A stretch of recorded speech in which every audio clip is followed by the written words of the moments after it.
Welcome in. I'm Trip, one half of the Daily Wolves podcast, as always, joined by the other half, Evan at the Daily Wolves. He's got the main account. We have a very special guest, Anji Nyquist. Certainly, if anyone in the world watches Jeopardy, aka 90% of America, you notice she might be a little familiar to us Wolves fans, and that's because she is a fan favorite to all of us because of her cat, Naz Reid, which big news, Naz Reid re-signed recently. So love that, but we have to ask just straight up off the bat because the question wasn't necessarily answered on Jeopardy. Why Naz Reid, and how did that happen? I mean, how can you not love Naz Reid? He doesn't get a ton of minutes, but the minutes that he does play, he is so impactful. Not afraid of a big moment, can definitely slam down. I mean, I feel like he's always trying so hard, and that's admirable to me, and he's also terrifying. So, I mean, it's a fitting name because she used to be pretty crazy. I think when you say Naz Reid always throws it down, that's something that sticks out to me right away. I think there's only a few guys on our team that really throw it down, and they have that attitude, that hustle, that grind, that dog in them, and he really has it. So yeah, your cat must have been. If you're in a cat's named after Naz Reid, your cat, and you said your cat was a little crazy. No fear, scaling the curtains, just from one end of the house to the other one, just up the walls. Insane. Yeah, so other cats don't mess with Naz Reid. No. So I actually got a cat from an ex-girlfriend in college, and I wasn't a cat person. I love cats now. I still have this cat with me in my home in Michigan. However, my cat's name is Reid, literally Reid, without the Naz part. So small world. I kind of wish her name was Naz Reid. I'm a little bummed out, but just curious, was that an instant spur of the moment decision when you got the cat, or are there other Timberwolves players you considered, or were you maybe something more basic like Mittens or something more traditional? Well, it's actually funny because we got her, I think 2 years ago, and it was maybe around Alex Trebek's passing, because I had been waffling between a Jeopardy related cat name like Trebek, or I think it was Naz Reid, from the beginning. Kind of, I don't know why, I just love Naz Reid. And actually the lady who sits next to us with season tickets, she also loves Naz Reid. And so her and I are probably the two biggest fans at Target Center every game. How many Naz Reid jerseys do you have? Do you have more than one? No. So here's the thing. No. I kept trying to buy one last year, and I didn't buy them early enough because every time I went back, they'd be sold out. And they'd be like, "Oh, you can go get one upstairs custom," and then they wouldn't have the letters. So this year, I will for sure get one. You'll see me wearing it. Yep, okay. You need one.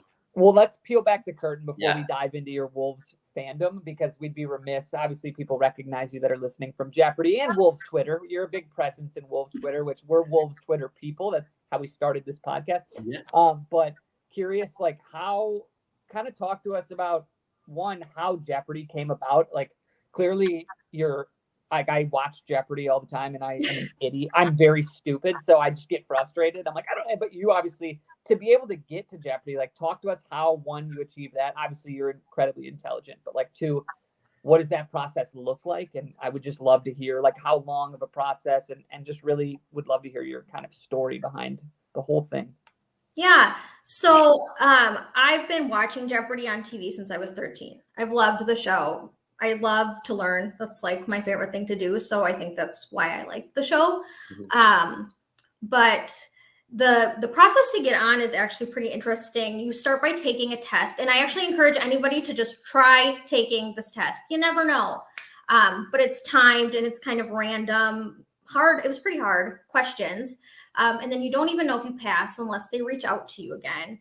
And so then if you do pass, you take a second test where they watch you, I think, to make sure you don't cheat. Yeah. But then this all used to be in person. I think COVID changed things. And then if you pass the second test, they invite you back for a mock game with other people who have passed, and then a mock interview.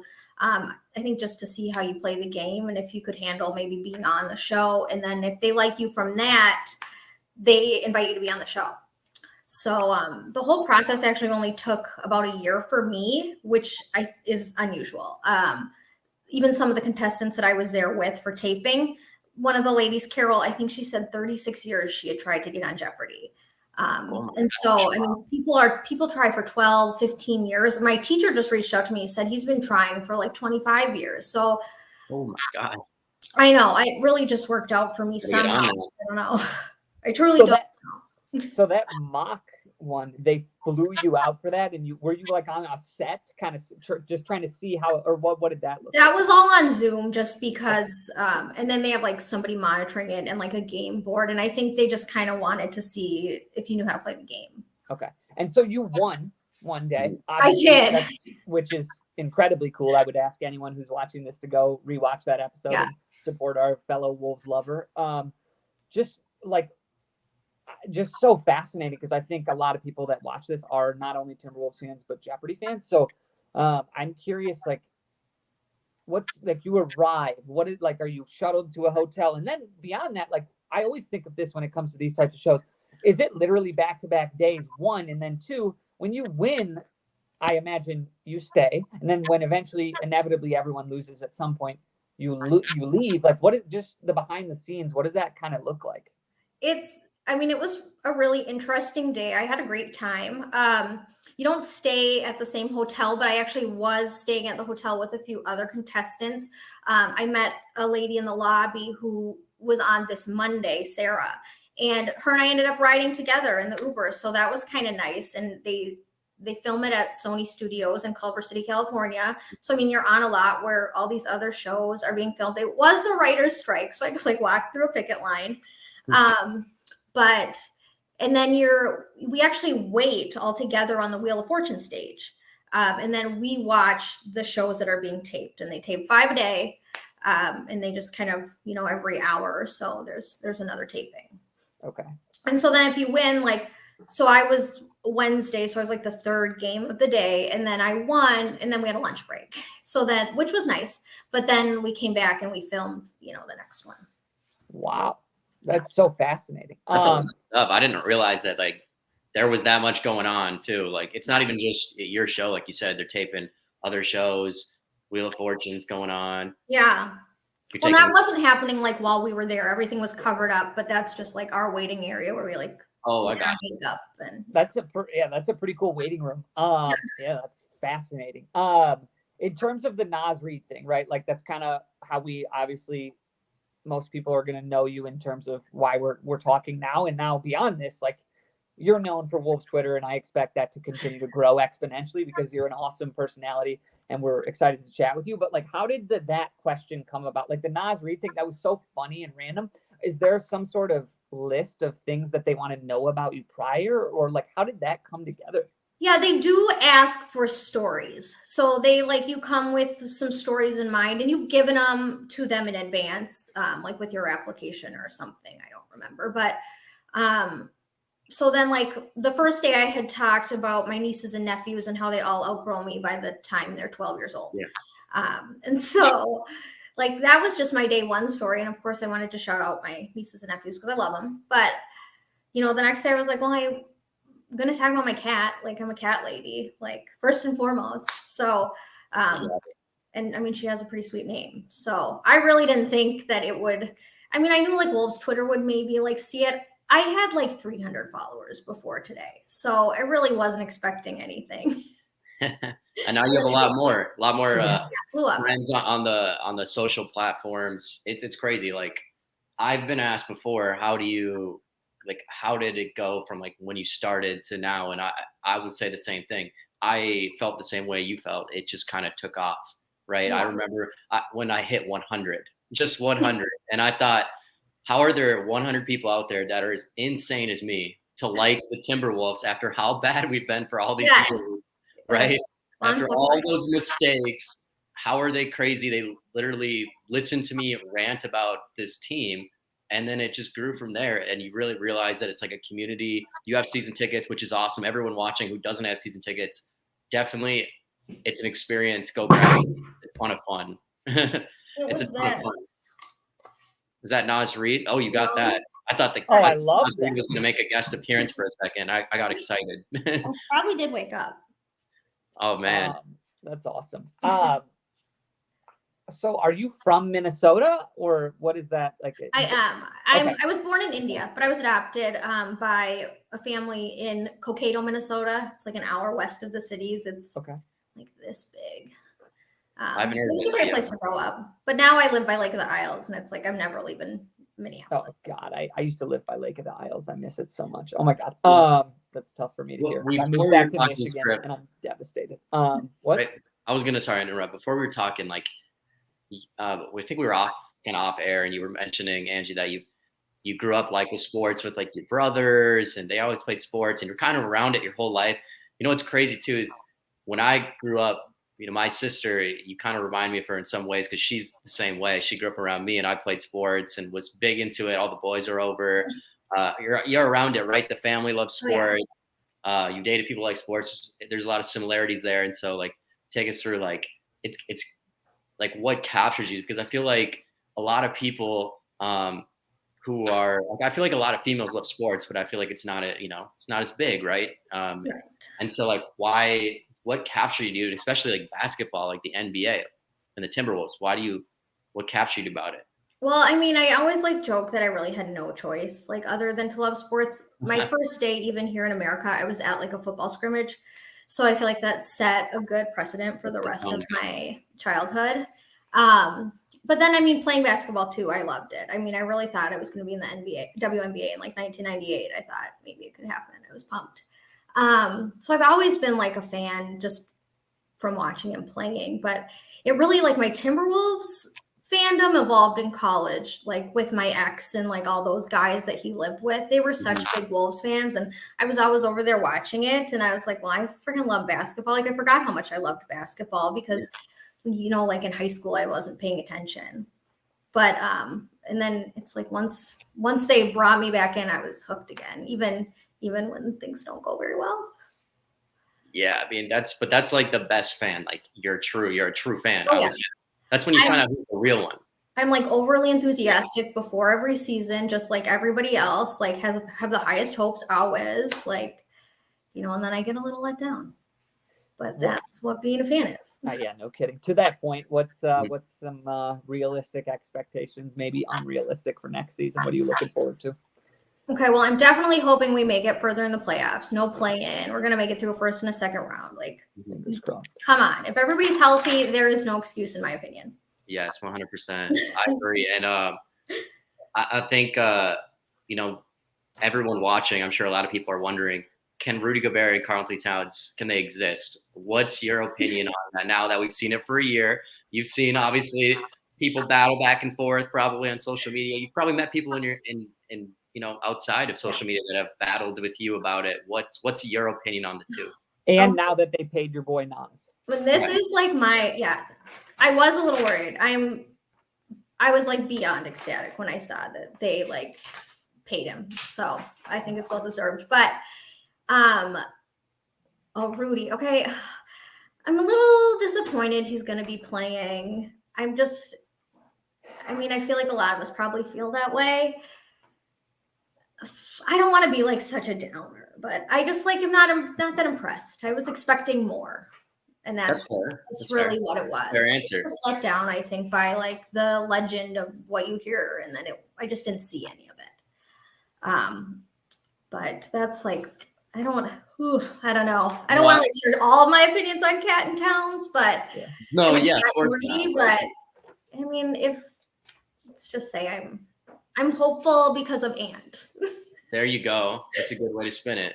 I don't know. I am thrilled. We've got a bunch of new long arms on the roster. Help us out with defense. I'm really looking forward to seeing Josh Minot. I feel like I don't know. I'm excited for like him to grow as a player and watch it happen. I feel like there'll be a lot of growth from last season and then now summer league.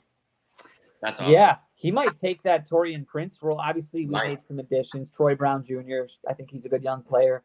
But Josh Minot about an hour ago had a 20-plus point game in the summer league. He looked great with Leonard Miller. They both looked incredible. Yes. Love to see it. But to your point, I think Josh Minot, like a big, to your point of trying to advance in the playoffs, like he could play an integral role off the bench. You know what I mean? That's something to really look forward to. I think so, too. I really do. I was hoping to see more of him last season, but, There's fine. We have time.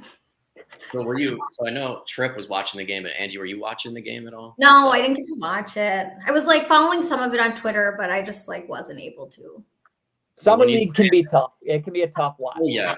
It's a tough watch, but that's why people like Tripp and I that we're sucked in. We're in the deep pool. We're way too deep, so we ain't coming out. But we'll put it out there for people to read. But let's kind of go over that trip real quick. Fill in some fans who are like watching the Summer League real quick. Kind of like what happened in today's game. So earlier game, obviously today, Tripp, and right off the bat, first player everybody notices is Josh Minot, who you as well spoke of, Angie, and who's going to have a big season, I think, and could take the Taurean Prince role as well.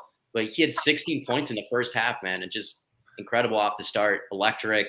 He looked like he came out and he was ready. Like, you could tell like that. It's like that little kid that's excited on Christmas. That was Josh Minot finally getting to play today and show that he can earn a spot, on the roster and not just playing the G League. Nice. Mm-hmm. He looked like the best player on the court, and that's exactly what you wanted to see here too, for a guy who's looking to have a pivotal role on a playoff team, ideally, knock on wood, this year. And I was really happy. And then to that point, Leonard Miller looked like a first-round pick as well.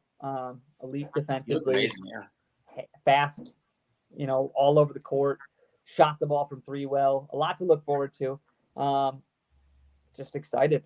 The young guys, people say that Gobert, and to Angie's point, it's hard to disagree. The Gobert thing was like a little bit of a head scratcher, and I'm still trying to accept it for what it is, and hopefully he's healthy. I don't love that he's playing in, FIBA or whatever this time.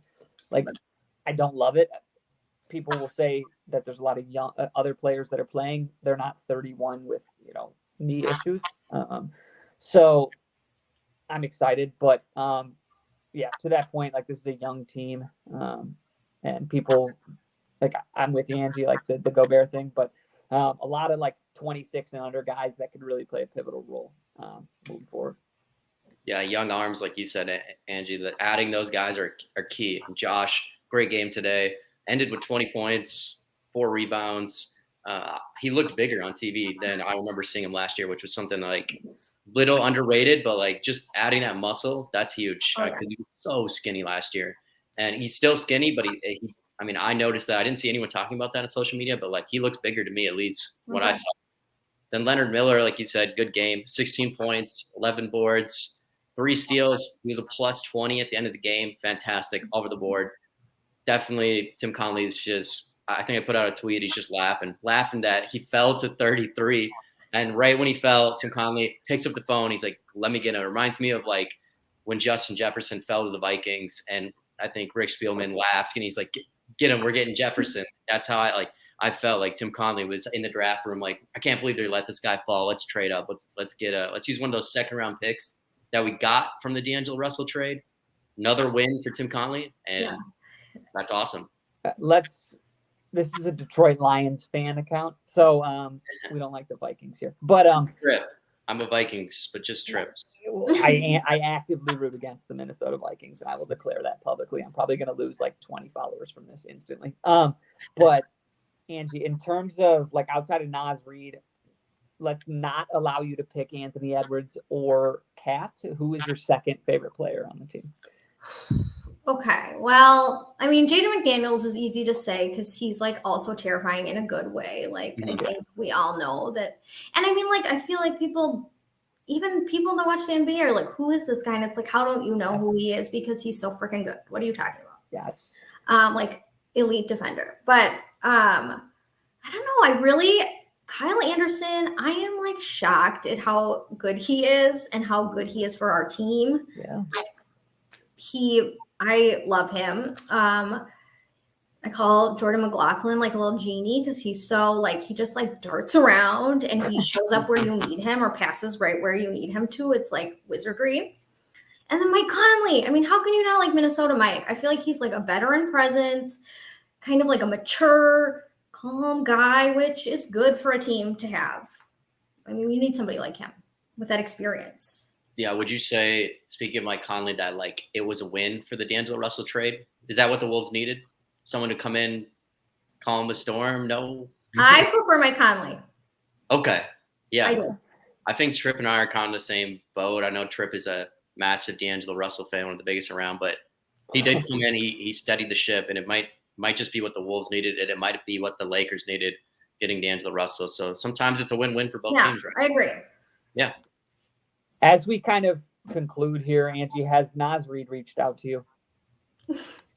He did DM me, yes. I love it. Yes. What did he say in the I DM? just told him thank you too, and that I was glad he was sticking around. Wolves back. He's a man of the people. I love it. Is there going to be an appearance from Naz Reid in the future, potentially with the Timberwolves somehow, some way? You know, if they want me to like Lion King her up at Target Center, I would be happy to do it. I tagged Mark Lowry. I tagged Mark Lowry and A-Rod. I don't know if you saw that. I tried to put him in there. Oh no, I'll have to look. I tagged him on the bottom when I put out the video, when I reposted your video, and Mark actually follows my Twitter account, so hopefully he sees that. So I hope so. I'll go like it and Mark's a sneaky guy. We don't talk much, but he follows my account, so I don't know. Okay.